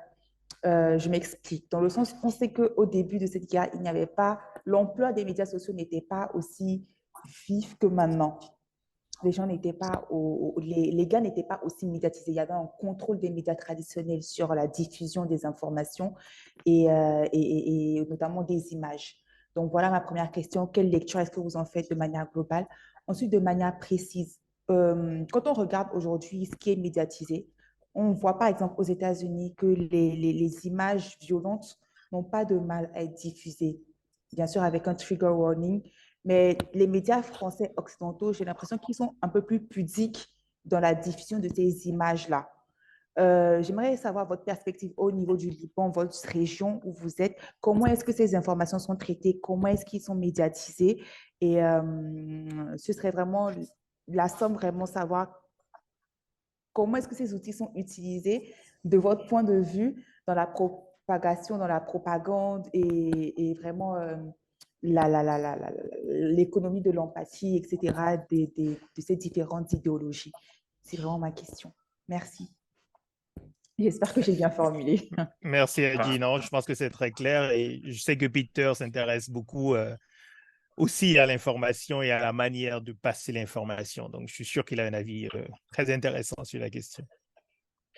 Oui, alors, bon, moi, j'ai un certain âge et du coup, je suis, pour mon malheur, des conflits depuis 25 ans. Donc, je peux vous dire que l'information a toujours posé problème. Et je pense que si on remontait plus loin dans le temps, on rencontrerait au fond les mêmes problèmes sur des médias différents. Hein. Donc, pour moi, j'en reviens toujours à la structure de la rumeur. Une rumeur, c'est pas du tout quelque chose d'archaïque, c'est quelque chose au contraire de très présent dans nos vies, très contemporain, et qui va s'incarner maintenant dans les réseaux sociaux. Une rumeur circule non pas parce qu'elle est vraie, mais parce qu'on a envie d'y croire. Et on a envie d'y croire pas pour sa valeur factuelle, parce qu'une rumeur, c'est toujours un petit peu douteux, mais parce qu'une rumeur est une métaphore. Okay, une rumeur dit quelque chose à un niveau inconscient ou à un niveau imagé qu'on ne peut pas vraiment dire soi-même, qu'on ne peut pas admettre. Hein. Donc aujourd'hui, les réseaux sociaux fonctionnent et les rumeurs circulent très vite, hein, même de bouche à oreille. Les réseaux sociaux fonctionnent de la même manière, c'est-à-dire que ce qui compte, c'est pas la réalité d'un fait, c'est ce que cette information nous dit, comment elle résonne en nous, comment elle valide une opinion, comment elle permet aussi de propager. On va la retweeter parce que on aimerait que d'autres rentrent en symphonie avec notre état émotionnel, hein, ou nos conclusions intellectuelles. Mais je pense que sur les réseaux sociaux, ce qu'on voit, c'est quand même une espèce de surcharge émotionnelle dans le comportement de chacun. Moi, ce que je constate là en tant qu'observateur et analyste qui est obligé d'essayer de faire du fact-checking, c'est-à-dire moi j'ai besoin pour pour prendre des décisions très concrètes, j'ai besoin de savoir ce qui se passe. J'ai plus de mal aujourd'hui que jamais. Je dois aller sur une multitude de plateformes. Aucune ne fait un vrai travail de compilation. On a des effets de saturation chaque jour autour de 1, 2, 3 thèmes qui vont être couverts ad nauseam et souvent débattus, c'est-à-dire que chacune de ces thématiques qui cristallisent l'attention va être l'objet d'une polarisation, à tel point qu'on ne sait plus trop de quoi on parle. C'est-à-dire que le fait lui-même va disparaître. Et l'information qui typiquement est assez discrète, subtile, est noyée dans ce bruit. Donc moi, je dois faire un travail qui est en fait un travail extrêmement difficile et en utilisant beaucoup d'expérience et de compétences au sens d'intuition, de capacité à interpréter et aussi de connaissances, c'est-à-dire que je peux interpréter beaucoup de choses parce que je suis ce conflit depuis 25 ans. Du coup, une information va rentrer dans un cadre, dans une chronologie. Mais je ne saurais pas enseigner ce que je fais aujourd'hui à quelqu'un qui n'a pas mon expérience et ma connaissance du conflit, parce qu'il y a une énorme part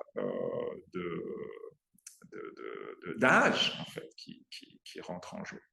Donc là, je travaille par exemple avec un jeune qui m'aide à faire ce travail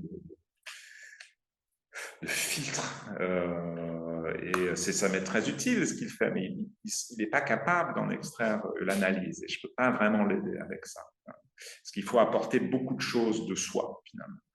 Et donc c'est ça que je constate aussi, c'est que on a vraiment une espèce de fragmentation de l'information, plus particulièrement dans le cadre de ce récit où tout le monde marche sur des œufs. Et moi, les premiers jours, j'ai dû me taire complètement, par exemple. On était dans un climat d'hystérie qui ne permettait aucune analyse, ni dans un sens, ni dans un autre. Donc, il a fallu, par exemple, laisser passer cette vague. Moi, j'ai analysé dès les premiers jours, mais j'ai gardé, d'ailleurs, je garde jusqu'à maintenant l'essentiel de mes analyses pour moi-même. Alors que ce ne sont que des analyses, justement, qui se passent de jugement, d'émotions. Mais ça, en soi, c'est incompatible avec le climat dans lequel on se situe aujourd'hui.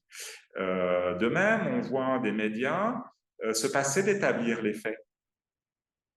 Donc, je mentionnais tout à l'heure, bon, pour moi, un ministre en poste qui annonce qu'il faut, par exemple, infecter.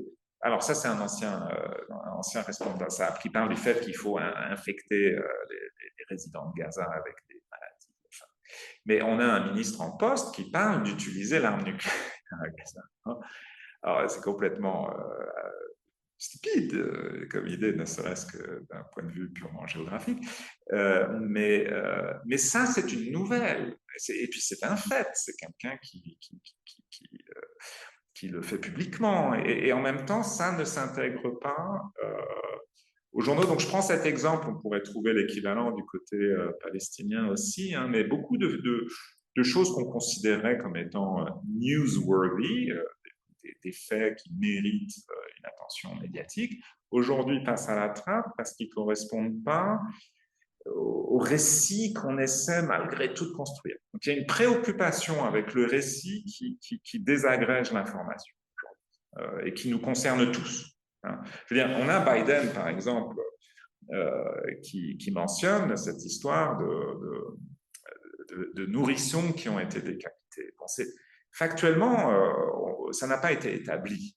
Alors, toutes sortes de crimes ont été commis, mais bon, sur ce point précis, il n'y a pas de certitude. Et on a un président qui en fait, ne voit pas l'importance, qui parle lui-même de façon métaphorique, en fait. On va parler d'enfants décapités pour décrire, en fait, des crimes qui sont horribles, qui sont de cette nature. Et c'est ça que j'ai trouvé assez intéressant, parce que Biden, c'est pas de culture, un leader populiste, et puis quand même un peu âgé, etc. C'est juste que même nos gouvernants, en fait, se préoccupent pas du fact-checking. On est dans des registres qui sont très instantanés, très émotionnels et très superflus, superficiels, pardon, de tous les côtés. Et sur les images, alors moi je suis tout à fait, alors je suis quelqu'un qui a beaucoup consommé d'images d'épouvante, et je sais de quoi je parle à ce sujet. J'y touche plus. Il y a un énorme coût, hein, à avoir des images. Et aujourd'hui, si je dois accompagner quelqu'un dont le travail consiste à analyser ce type d'image, je saurais quel dispositif mettre en place pour une personne comme ça. Mais il est traumatisant, à proprement parler. Hein. Le trauma, aujourd'hui, c'est un mot qui est utilisé un peu.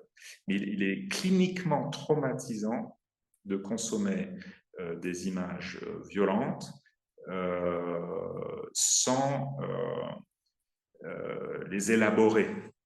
Donc l'image qui passe à la télévision ou dans un fil de réseaux sociaux mélangé à toute autre chose, c'est tout le contraire de l'élaboration. Donc moi je m'inquiète énormément en fait même du lever du tabou aux États-Unis. Je trouve qu'on a de plus en plus d'images, alors elles sont floutées comme ça, mais moi je pense qu'il faudrait beaucoup plus travailler sur l'élaboration, le récit, le fact-checking, etc., plutôt que d'essayer de montrer aux gens une image toujours plus brute, d'autant plus que l'image brute n'a jamais rien changé. C'est pas parce que vous voyez ce qui se passe à Gaza aujourd'hui que vous en pensez autre chose. C'est pas parce que vous voyez les images atroces du 7 octobre que vous allez évoluer dans votre position, sauf si vous êtes quelqu'un qui est indécis. Mais en fait, la polarisation a lieu très vite, c'est pour des raisons qui ne sont pas liées au contexte immédiat, pour des raisons qui sont beaucoup plus structurelles, et l'exposition à ces images ne modifie pas cette polarisation. Merci Peter, hein, j'avais vu juste sur ton intérêt sur ces questions d'image et de médiatisation, notamment de la violence. Alors on arrive lentement vers la fin. À nouveau, merci déjà hein, pour le temps. Ce sera 2 heures de conversation, je pense vraiment très très riche pour nous en particulier qui ne sommes pas du tout des spécialistes de cette partie du monde. Mais je le disais un peu en introduction avant d'être rattrapé par une coupure d'électricité. Je voulais quand même qu'on profite aussi de ta présence pour dire quelques mots de l'état de la région de manière plus générale, en particulier des pays que tu as couverts. La Syrie, pendant longtemps, quand même, dominait aussi l'actualité internationale. Bon, il y a eu la guerre, on n'en parle vraiment plus beaucoup. Il n'y a pas eu de changement à la tête de cet État. L'Irak, je sais que tu as beaucoup travaillé aussi, que tu es très critique sur les interventions extérieures militaires qu'il y a eu dans la région. Où est-ce qu'on en est aujourd'hui globalement dans cette région et quels sont les signes d'espoir? Parce qu'évidemment, sur Gaza, je n'ai pas l'impression qu'on en sorte avec le sentiment qu'il y ait des perspectives positives à court terme, en tout cas. Mais sur l'ensemble de la région, du Moyen-Orient, est-ce qu'on voit des choses positives, des lueurs d'espoir? Bon, moi, je ne suis pas un marchand d'espoir. Non, je pense que ce qui est utile de noter, c'est une espèce de partition de la région en deux types de géographie. Alors, une seconde, parce que voilà. Voilà, excusez-moi. Donc vous avez, ça va, vous m'entendez toujours? Vous Oui, m'entendez? très bien. Oui, oui. Ok, pardon. Non, en fait, vous avez de plus en plus de pays dans la région qui sont en train de sombrer, chacun à sa manière. Moi, j'ai vécu longtemps en Irak. C'est un pays qui est gangréné par la corruption, mais à tous les niveaux, sous toutes ses formes, et qui ne connaît plus vraiment de conflits aujourd'hui. Tous les conflits sont dépassés, sont résolus, mais ce problème fondamental de la prédation, en fait, demeure et, je crois, définit l'avenir de l'Irak pour des années à venir. En Syrie, vous avez une situation de post-guerre civile, mais avec un régime qui reste en place au banc des nations, avec un système de sanctions soi-disant ciblées qui en fait paralysent l'économie de fait. Et au Liban, c'est une crise économique qui ne fait que s'approfondir. Donc, si vous venez à Beyrouth, vous verrez tout un tas de voitures de luxe. Les crises, comme toujours, permettent beaucoup d'appropriation de biens. Donc, le Liban n'a pas changé par certains côtés, mais il se désintègre lui aussi pour ce qui est des fondamentaux, l'éducation, la santé, l'entrepreneuriat formel, etc. Alors après, vous avez d'autres pays. Et moi, ce que je trouve assez frappant, c'est que de plus en plus, on assiste à cette espèce de dégringolade, mais sans justement perspective de remontée.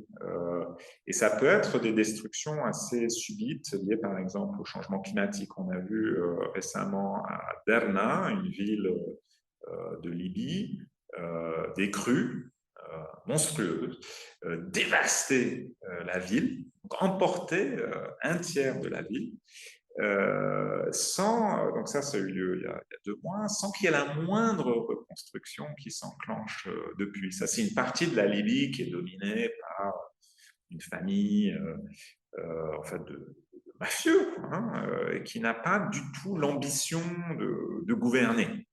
Donc voilà, ça, c'est un modèle qui se répand en tache d'huile, de plus en plus de pays qui sont. À côté de ça, vous avez cette autre géographie dont je parlais tout à l'heure, des pays qui, eux, sont dans une construction étatique, un développement de l'économie, une espèce d'expansion du secteur éducatif, avec maintenant des vraies capacités de recherche, par exemple, notamment de recherche fondamentale. Donc, moi, j'ai été au Qatar récemment parler d'intelligence artificielle. J'ai été fasciné, en fait, de l'étendue des outils qui ont été développés de façon, en fait, tout à fait discrète, en milieu très universitaire, au Qatar, sur ces 10 dernières années, et à la faveur d'un phénomène que j'ai trouvé passionnant, c'est le rapatriement des cerveaux des informaticiens, des ingénieurs informaticiens qui jusque-là étaient happés par la guerre contre le terrorisme, qui allaient travailler pour des sous-traitants du Pentagone. C'est des gens qui, en fait, s'intéressent énormément à la grammaire arabe, enfin, à des choses plus intéressantes que la guerre contre le terrorisme. Donc, ça, c'est au Qatar. Donc, il y a énormément de flambes, de prétentions, d'arrogance, mais il y a aussi des vrais fondamentaux. Un des problèmes auxquels on fait face, c'est que nos gouvernements occidentaux s'intéressent aux uns et plus du tout aux autres. C'est-à-dire qu'il y a une sorte de lassitude complète, définitive par rapport aux conflits de la région, aux problèmes de gouvernance, aux droits de l'homme. Nous, on veut aller à la COP28, parler innovation, investissement, changement climatique, même si c'est du bling, au moins c'est positif. Donc c'est aussi pour revenir un peu sur sur la raison pour laquelle je ne suis pas un marchand d'espoir, parce que c'est problématique de ne s'intéresser qu'aux histoires positives, d'autant que bon, nos partenaires du Golfe sont là aussi pour faire du business, veulent raccrocher les wagons par rapport à une sorte d'élite globalisée et se désintéressent eux aussi de leur propre environnement. Moi, je ne pense pas que l'essentiel du monde arabe puisse être une zone simplement qu'on survole sans que ça prête à conséquence. D'autant que le monde arabe, d'un point de vue européen, c'est notre voisinage immédiat et des populations laissées complètement livrées à elles-mêmes sont des populations qui viendront nous hanter d'une manière ou d'une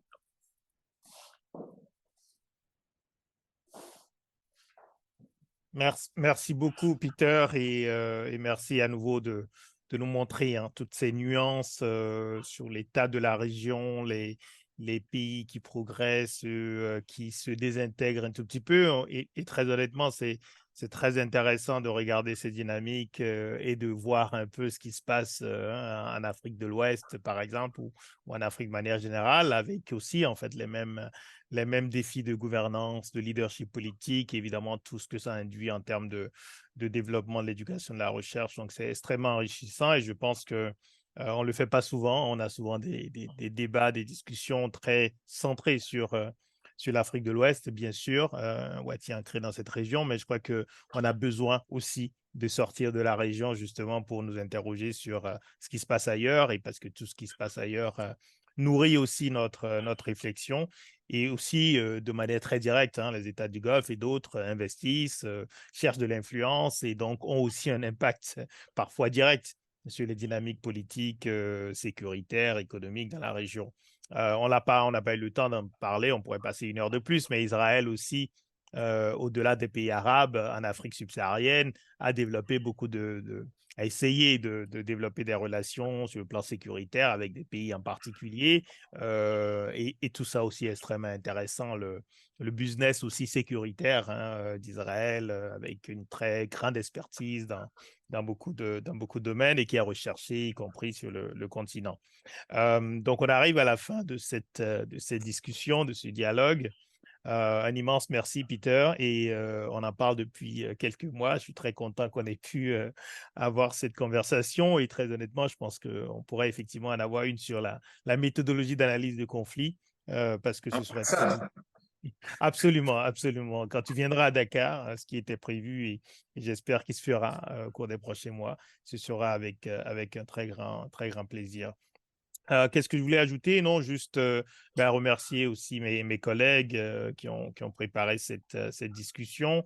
Rappeler que les sites de Wati sont ouverts à tout le monde, qu'on accueille des contributions, y compris sur les autres régions du monde, dans une rubrique qui s'appelle Grand Large, et que tous nos événements virtuels peuvent être retrouvés sur Facebook, mais aussi sur YouTube dans sans doute 48 heures, 72 heures.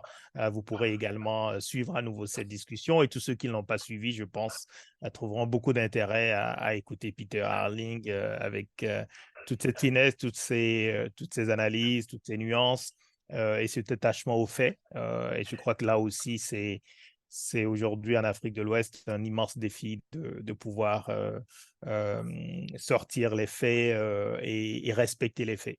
Et je crois qu'effectivement, on a besoin de continuer à faire ce travail de pédagogie. Merci, Peter.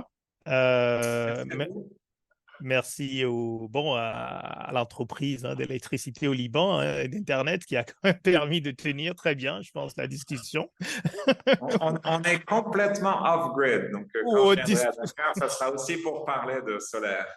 D'accord, ok, dispositif d'autonomie. Très, très important et immense sujet aussi, les énergies renouvelables et le solaire notamment. Merci beaucoup, merci à toutes et à tous. Et donc, à très bientôt, très rapidement pour une autre conversation, Wati.